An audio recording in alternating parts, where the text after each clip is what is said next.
दिन यह बतानी खाद हमारा ब्यूटी में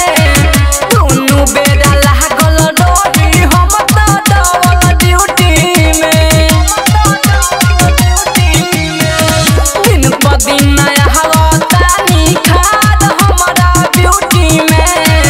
दोनों बेरा लागल रही हम तो डबल ड्यूटी में एगो तो रहला हाथ के चूड़ी तो दूसरो करेला नथी रे बलम हमर पलंग हिलावे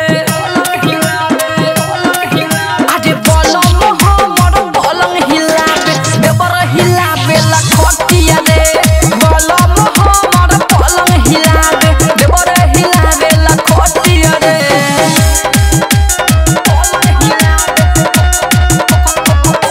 सहर्ष रिकॉर्डिंग स्टूडियो भूतही चौक सीतामढ़ी। देवरा लाली पहप लागे भतराले मन चूस रे दोनों के दोनों रहे अपने में खुश रे अरे सखी सुनो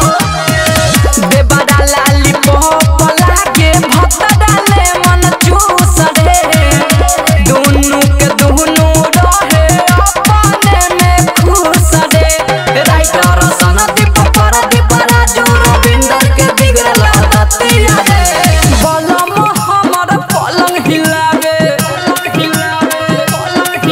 हाजी बलम हमर पलंग हिलावे देवर हिलावे ला खटिया रे बलम हमर पलंग हिलावे देवर हिलावे ला खटिया रे सहर्ष रिकॉर्डिंग स्टूडियो भूतही चौक सीतामढ़ी।